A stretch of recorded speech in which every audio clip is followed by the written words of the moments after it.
La protagonista de este caso, que es Andrea Vázquez. Andrea hace 10 años que lucha contra la violencia de género y el abuso sexual. Lo sufrió ella y lo sufrieron sus 3 hijos. Hay uno de ellos que lo sigue sufriendo inclusive. En el 2009 se separó del padre de sus hijos, que es el acusado. Este hombre estuvo preso, detenido ahora, hace unos días, 48 horas nada más.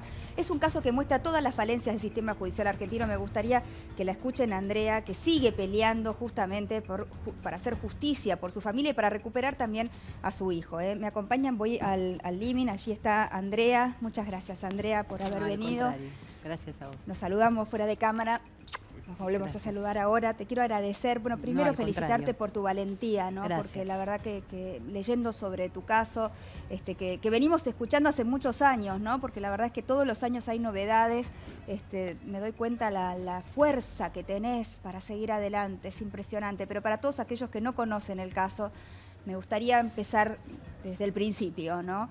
¿Cuándo arrancó la violencia en tu casa? Bueno, la violencia fue incrementándose a lo largo del tiempo, pero fue mayor con el nacimiento de los chicos. Mi hijo mayor tiene 18 años, tengo otro de 17 y uno de 10. Con los embarazos empezó a notarse y a incrementarse. ¿Violencia física? Violencia física y psicológica. Y en el embarazo también había violencia sexual hacia mí. Y después, con el nacimiento de los nenes, empezó la violencia hacia ellos, que es la que hace que determines tomar alguna medida más radical. ¿Cuántas veces pasa esto, no? Que cuando tocan a los hijos es como que uno toma conciencia, ¿no? de lo que está viviendo. Vos sos profesional, sos médica. Soy médica, así es. ¿Él? También es médico. Él es médico y tiene un instituto que se llama Guisoni, un instituto de fertilidad. Es importante hablar, hace partos, ¿no? Qué increíble. De las influencias que ha tenido él y la ayuda que ha tenido dentro del Poder Judicial para que todavía esté libre y que las cosas se hayan dado como se dieron, que ahora le vamos a ir contando a la gente. ¿Cuándo empezó la violencia con tus chicos? Decíamos, en el embarazo empezó a notarse, pero ¿cuándo hiciste la primera denuncia? ¿Cuándo te decidiste a ponerle fin a esto? La primera denuncia la hago, yo estaba amamantando a mi hijo más chiquitito, es decir, que era recién nacido, y después de cenar subo a la planta alta para amamantarlo y escucho un ruido muy fuerte. Estaban mis otros 2 chiquitos que tenían 8 y 7 años y escuché un llanto después del ruido. Entonces bajé creyendo que era mi hijo del medio, que estaba más celoso, y no, era mi hijo mayor que estaba en ese momento sentado en el piso y él estaba al lado, parado.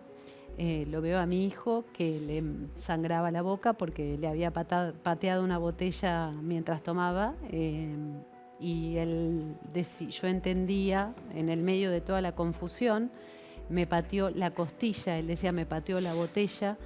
Yo recuerdo haber agarrado a mi hijo de la mano, estaba medio como sin prácticamente vestirme porque estaba amamantando. Subí a la planta alta y me encerré con los 3 chicos en la habitación y al otro día fui a hacer una denuncia.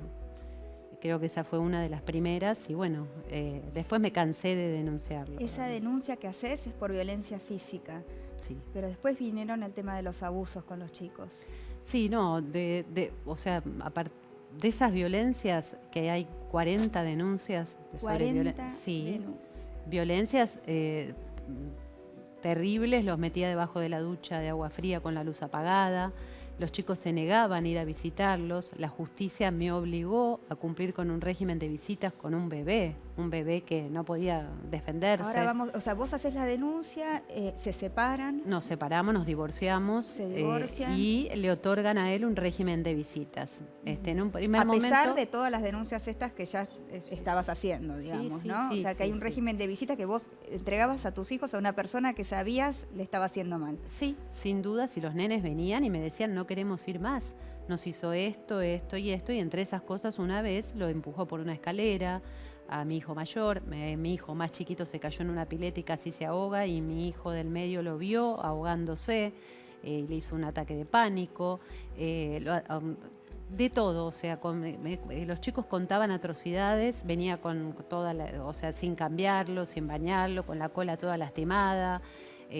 Todo esto lo pasaba en las visitas, que además eran de cumplimiento obligatorio, porque los chicos, por más que se negaran, si yo no iba a las visitas, a mí me ponían una multa de 5.000 pesos por incumplirlas. Puede ser, o sea, vos cuando ibas a la justicia, vos decías, vienen mis hijos, lloran, no quieren ir, vienen lastimados, y te obligaban a seguir enviándolos a la casa de este hombre. Te sientan en el banquillo del acusado. Entonces, ¿qué pasa? Todo lo que yo decía no era importante, no le daban crédito, pero lo más grave, y creo que es lo que me parece que acá sentar incluso una jurisprudencia y un precedente, es que a los niños y a las niñas no se les cree. Claro. Porque las niñas y los niños dicen la verdad, dijeron, no queremos ir, tenemos miedo. Incluso hay grabaciones que son de público conocimiento en donde los chicos dicen por qué no quieren visitarlo, por qué tienen miedo de verlo. Dicen que los va a dejar con una mucama todo el día, que es malo, que no los quiere, que no los protegen, no le quieren decir papá. Ellos lo nombraban Pablo en ese entonces.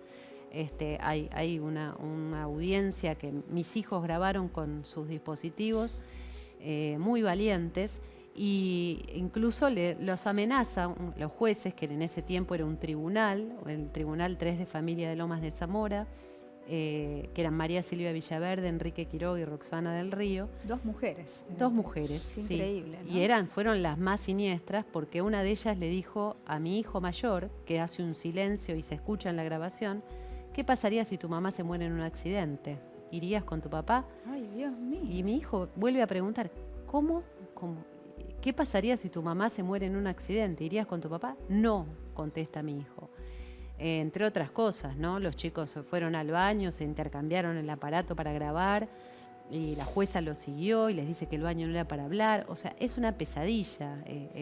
Y ahí llegamos al año 2012, que viene lo peor de todo, ¿no es cierto? Cuando ya todo venía siendo una pesadilla, se pudo transformar aún en algo peor, que es que directamente te secuestran a tus hijos. Así es. En el año 2012, poco después de esa audiencia en la que ellos manifiestan esto, yo estaba trabajando en mi consultorio y entra un operativo a mi casa con policía armada y uniformada.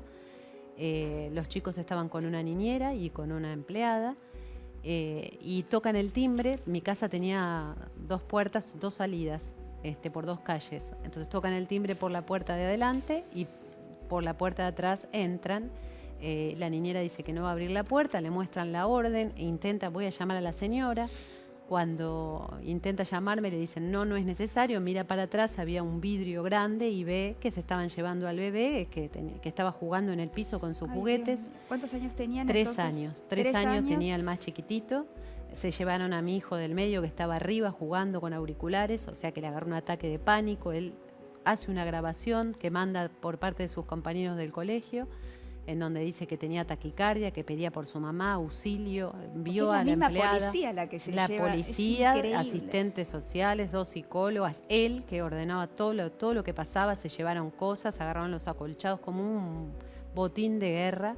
¿Y tu otro hijo, el mayor? Y mi otro hijo no, el del medio estaba en el colegio. El del medio estaba en el colegio. Y se lo fueron a llevar del colegio. ¿Del colegio hicieron lo mismo? Con un patrullero, como a un delincuente. ¿Y cómo consigue él esto? ¿Cómo consigue este hombre violento, que con todas estas denuncias en su contra, que la justicia tome la decisión de llevarse a los hijos de su madre? Yo creo que tengo varias respuestas para dar. Una es que es un tipo muy poderoso, es un empresario de la medicina. Otra es que la justicia es patriarcal y que sienta en el banquillo del acusado a la mujer, la pone en duda, y le cree al progenitor, independientemente, porque cuando a vos te roban un auto, por ejemplo, y vas a denunciar que te robaron un auto, no te hacen una pericia para saber si estás diciendo la verdad. Ahora, cuando vos vas a denunciar esto, nos periciaron a todos nosotros, a él no. A él no lo periciaron. Al día de hoy se negó a someterse a las pericias. Nunca lo periciaron, con 40 denuncias. Bueno, ahí se llevan a tus hijos. Se llevan a tus hijos a vivir con este hombre, me imagino, vos, ¿no? Digo, saber Tremendo. que tus hijos estaban en peligro, ¿qué empieza ahí para vos? Otra lucha. Una desolación absoluta. Esto fue en el 2012. 2012, dormirme abrazada a las almohadas, o sea, no lavar las sábanas, no después pasar de eso a cerrar los cuartos y no poder entrar por muchísimo tiempo, circular desde la cocina hacia mi habitación. ¿Podías verlos? ¿Te dejaban verlos? No, con esa medida cautelar, porque una medida cautelar... O sea, los estaban protegiendo de vos. Supuestamente a mí se me acusa de un síndrome, que es el síndrome de alienación parental. Es una estrategia defensiva de violentos y pedófilos que la Organización Mundial de la Salud dice que no existe. Las 2 cámaras de legisladores lo consideraron inadmisible en sentencias judiciales y de familia, o sea que una de las causas Lo no que existe. consiste, para traducirlo un poco a la gente, es este síndrome de alienación paternal, parental, perdón, Sí. es que como que vos le llenás la cabeza a los chicos, digamos, ¿cómo traduciríamos esto? ¿De qué se te acusa? Se te acusó? acusa, o sea, supuestamente es que alguno de los padres, generalmente se usa para la madre, por eso lo que vos dijiste paternal, Exacto. pero en realidad es maternal, le llenan la cabeza a los chicos. Y los chicos repiten cosas que no suceden. Pueden inventar un abuso, pueden inventar violencia, que por supuesto un perito avesado se da cuenta enseguida que eso no es así. Los dibujos no se pueden mentir, el inconsciente y la manifestación de los dibujos son los sueños, también son manifestaciones. Las secuelas que tenían, físicas, Bueno, además, ¿no es cierto? además ahora en la causa penal aparecen lesiones físicas. Hay 2 pericias que acreditan que mi hijo fue abusado sexualmente con acceso carnal. ¿Cuántos años llevó esa situación desde que se lo llevaron de tu casa? La verdad que es que yo lo que tengo es un relato cuando recupero a los chicos por valentía de mi hijo del medio, que se escapa y logra venir a mi casa, le ponen una abogada y a partir de ahí pide venir a vivir conmigo. Yo no sabía todo eso porque no tenía contacto, se había escapado un montón de veces, había roto el portón de la casa, había pedido a los vecinos y lo volvían a llevar ahí. Y estaba medicado, lo medicó con un antipsicótico para que no se entere de lo que hacía con los otros 2 hermanos a la noche, porque fueron distintos abusos los que padecieron los 3 chicos. Pero sobre todo los abusos sexuales empiezan cuando él se lo lleva a vivir con ellos. Sí, claro, radicalmente. Él se lo lleva en el 2012. ¿Cuántos años estuviste hasta que tu hijo se escapa? 4 años y medio, 4 sin años verlos. y medio peleando por verlos. Los veía en contactos humanitarios y mi hijo más chiquitito se agarraba de los marcos de las puertas, se subía, me acuerdo que las visitas las ordenaban en un McDonald's con asistente social para que me controlen a mí. Es increíble. Mi hijo se subía al lugar más alto y más inaccesible del pelotero cuando lo veía venir. Salía corriendo y se encerraba y yo no entendía nada, me decía, no quiero volver. ¿Cómo sobreviviste a todo eso? Bueno, recuperaste a tus hijos, a 2 de ellos. A 2 de ellos. El mayor sigue viviendo con él. Lamentablemente el mayor queda atrapado en una situación. Hay que entender lo que significa ser víctima de violencia para poder comprender cómo se está se está sacrificando por nosotros porque hay amenazas de muerte. Mi hijo más chiquito contó en la cámara Gesell que le mostraba fotos de una persona igual a mí con un tiro en la cabeza y le decía que a mí me iban a matar de un tiro en la cabeza. Mi hijo cuando vuelve no cuenta todo, empieza a contar de a poco, que hacía caca con sangre, cosas aberrantes. Y me dice que, mamá, no quiero que te mueras, me decía, no quiero que te mueras. Yo decía, pero yo no estoy enferma, ¿por qué me voy a morir? Hasta que un día de tanto preguntarme, miré, no me voy a morir porque no tengo nada, quédate tranquilo. ¿Y qué pasó? ¿Alguien te dijo que yo me iba a morir? Sí, me dijo que te iba a matar de un tiro en la cabeza. Eso es lo que está sufriendo tu hijo mayor. Nos tenemos que ir a la pausa. Es difícil hacer los avisos en el medio. Te pido disculpas por la interrupción. Estábamos en el momento en que vos recuperás a los chicos luego de este secuestro, entre comillas, de la misma justicia, ¿no? Se los había llevado en el 2012, 4 años después los recuperás. ¿Y qué es lo que te encontrás? Ellos vienen en un régimen de visitas que no se quieren ir. No se querían ir, el más chiquito se agarraba de los marcos de las puertas. Tuve la suerte de un asistente social, que fue la primera vez en su vida que trabajaba y la última, que no forzó a los chicos a irse en contra de su voluntad y se quedaron. A partir de ahí... Porque otro asistente social los hacía volver con el padre. Y ya había pasado un montón de oportunidades que nadie los escuchó. A partir de ahí empecé a luchar porque se queden, presentaciones en la justicia, ahí logramos que de alguna manera sortear mediante recursos, porque el juez, que en ese momento, y sigue siendo el juez de familia Damián Lulio, ordenaba que los restituya. Los chicos fueron a una audiencia y explicaron: no queremos volver porque somos maltratados, porque nos pegan. Los tres. En ese momento eran los tres. El mayor decidió volver, hostigado permanentemente con el celular por el progenitor y con la abogada del niño, que era Cristina Menéndez, que después declaró como testigo del imputado. O sea, eso es evidente que ahí... ¿Cuándo te das cuenta del tema de los abusos? Bueno, sexuales. Ellos empiezan o sea, la mayoría de los casos es así, cuentan muy de a poco. El más chiquito empezó a decirme que él hacía caca con sangre y yo le dije que bueno, que me mostrara, y entonces como médica me preocupé, digo, ¿pero cómo? Y entonces el hermano mayor, el del medio, decía: sí, es verdad, un montón de veces hacía caca con sangre. Y yo decía: ¿pero cómo puede ser? Bueno, avísame. Entonces un día me dice: vení, mamá, hice caca con sangre. Entro al baño, voy a mirar y no había sangre, no había nada. Le digo: no, pero no hay nada, pero vos te lastimaste, le digo, te lastimaste la cola, ¿te pasa algo?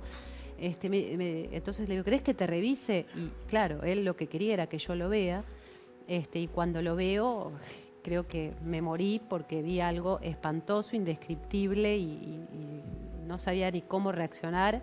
Y él me miró y me dijo: ¿te das cuenta lo que me hicieron? Ay, Dios mío. Y yo realmente no tenía qué contestar, no sabía qué decir. Vos hasta ese momento eso no lo imaginabas. No. Sabías de la violencia. No, me venía diciendo cosas horribles de a poco, que una vez el padre le había mostrado el pito y yo decía: ¿pero en qué circunstancia estaba haciendo pis? No entendía, que una vez le había tirado un líquido blanco. Así de a poco me iba diciendo cosas cada vez más atroces, hasta que, como la causa no avanzaba, yo me quedaba sin fiscal permanentemente, porque las excusaciones y recusaciones eran por haber sido pacientes, ellas o sus maridos, si eran fiscales mujeres, y si eran fiscales varones, las mujeres, debía haberse hecho procedimientos de fertilidad con este sujeto. La última fiscal... O sea, gente que había sido paciente lo ayudaba en la justicia. Y tenía un montón de gente duda conocida, porque si no, no hay explicación de cómo...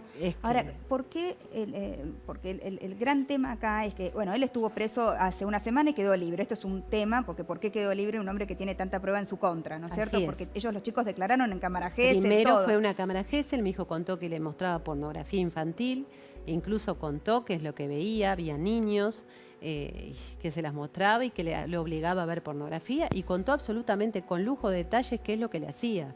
O sea que eso inmediatamente, en ese momento, si era Juan Pérez, en ese momento lo tendrán que haber detenido y allanado la casa. Y sin embargo, él siguió viviendo con tu hijo más grande. Que era lo que a mí me preocupaba. Con la primer pericia que yo tengo, en donde se acreditan las lesiones que tiene mi hijo, voy al organismo de niñez de la provincia y solicito una medida de abrigo.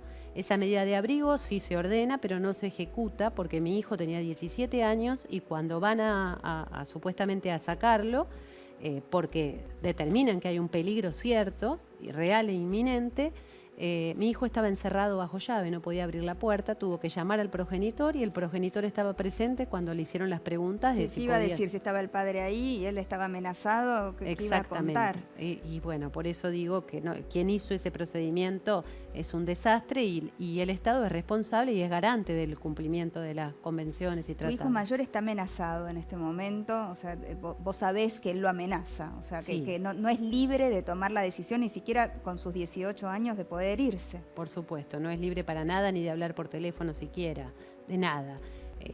O sea, no puede ni siquiera comunicarse con sus hermanos, es muy grave y está en riesgo porque la semana pasada, después de muchísimo tiempo, logramos que nos pongan una fiscal que tiene perspectiva de género, que lo procesó con los cargos de abuso sexual agravado por el vínculo, prolongado en el tiempo, con los agravantes de ser el progenitor de los chicos, de dos de los hijos, porque el tercero todavía no pudimos hacer pericias, a pesar de que el Instituto Nacional de la Mujer, el INAM, sí, pidió, que participó y nos ayudó muchísimo en la causa. Trabajan tan bien, hay que destacar el Fabiana trabajo de Túñez ellos, muy bien, se presentó en la causa y pidió que se le hagan pericias físicas a mi hijo mayor, y ahí se terminaba toda la historia de que si era un relato contaminado, de si no lo era. Bueno, se terminó por supuesto con las pericias del más chiquito, pero y del mayor, que no le pudieron preguntar, se terminaba todo. Sin embargo, bueno, lo que hacían era dejarme sin fiscal. Bueno, ahora que tengo una fiscal, la fiscal lo procesa, y lo manda a detener. Allanan el domicilio la semana anterior. Yo desconozco todo lo que pasó porque lo citaban a un artículo que es el 308, que es en realidad es donde ejerce su defensa, el imputado, pero se niega a declarar. Se puede fugar. Está libre. Claro, exactamente. Aparte vos decís que tiene muchos recursos económicos. Tiene muchos recursos, le denegaron la exhibición de prisión, es decir, que como la expectativa de condena es alta, es de 20 años, eso es un factor a tener en cuenta en el peligro de fuga. Por supuesto, los recursos económicos. Entiendo, la verdad sé que hace tantos años que venís luchando, Andrea, y estás en una situación ya extrema, ¿no? Porque estuvo detenido y ahora está libre y vos sentís que se puede fugar. Querés recuperar a tu hijo mayor que está dentro de este infierno, ¿no? De un infierno, y la verdad que la justicia ha demostrado cometer muchísimos errores en esto. Ya no...